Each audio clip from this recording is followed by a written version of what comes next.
Welcome to Mabunaw Integrated School! Ngayong araw ay magluluto tayo ng masustansyang pagkain na angkop sa panlasang Pinoy at abot kaya ang halaga sa mga bulsa. Bago tayo magsimula, tatanungin ko muna kayo. Ano ba yung natutunan natin sa panonood ng Maggi Sarap Sustansya Kusina? Ang mga palabas ay madalas nagpapakita ng iba't ibang diskarte ng pagluluto, mga resipi at mga kasanayan sa pagluluto. Maaaring matutunan ito ng mga manonood kung paano maghanda ng iba't ibang pagkain mula sa simpleng lutong bahay hanggang sa komplikadong gawa. Bago ang lahat, samahan muna ninyo kami sa pagkuha ng mga sangkap na siyang lulutuin namin ngayon. Tayo na at sabayan ninyo kaming ibutin ang gulayan sa paaralang Mabunaw Integrated School, Na kung saan dito namin pinipitas ang aming mga sangkap na lulutuin. Tandaan, ang kahalagahan ng pagtatanim ng gulay sa paaralan ay may malaking maitutulong sa ating mga kabataan na may magaan na timbang dahil pwede itong mapagkukunan para sa feeding program ng paaralan. Ang wings bean ay isang uri ng legume na mayaman sa mga sustansya na maaaring magbigay ng maraming benepisyo sa ating katawan.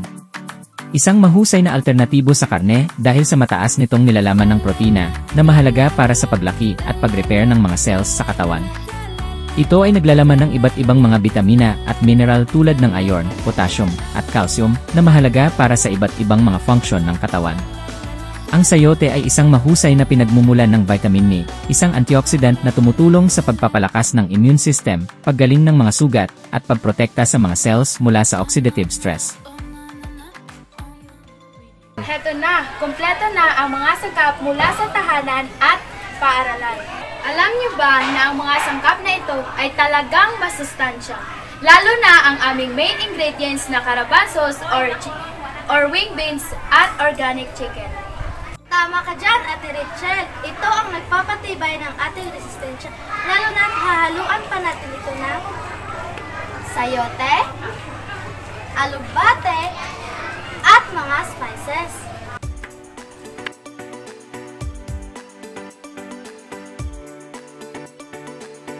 Eto na, handa na po ang mga sangkap na nasa mesa.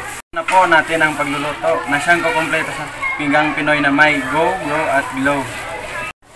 Tandaan po natin na ang pagluluto ay dapat may iba yung pag-iingat para sigurado ang ating kaligtasan. Tama ka dyan, Arian. Ang galing-galing mo talaga.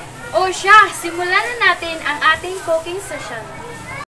Mga kapwa nating mag-aaral, tatay at nanay, lolo at lola, Pilipinas! Handa na po ang Mabunaw Integrated School. Kayo, handa na rin ba? Ang una ay maghanda ng kawali. Papuyin.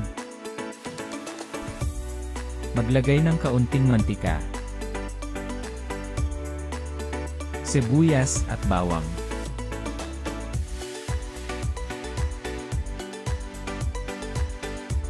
Mix the ingredients.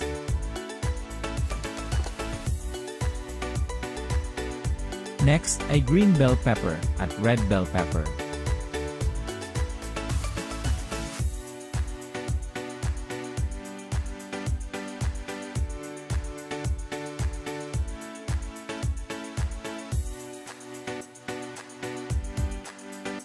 Tapos ay ang ating organic chicken. Mix the ingredients.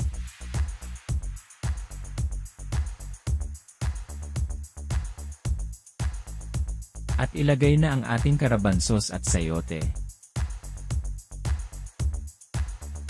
Mix the ingredients. At isunod ang coconut milk.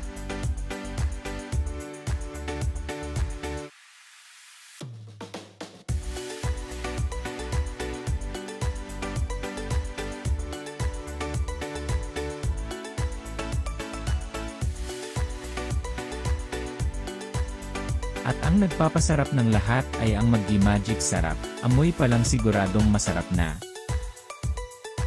Mix the ingredients. At isunod naman ang tomato at white onion, spring onion.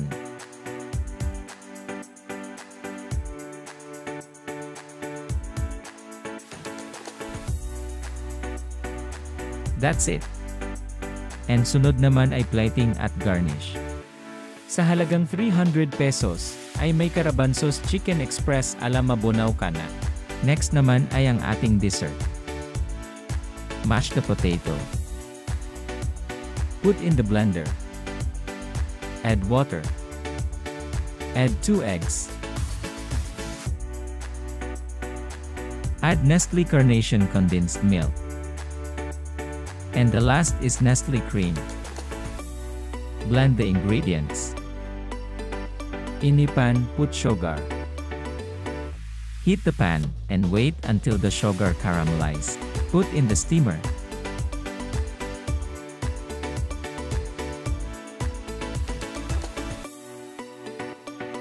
Put in the plate. That's it, our sweet potato flan, sa halagang 165 pesos. Clean the blue turnip flour. Ilagay sa mainit na tubig. Haluin. Maghiwa ng kalamansi at ilagay. Ayan na ang ating blue turnip tea sa halagang 18 pesos lang.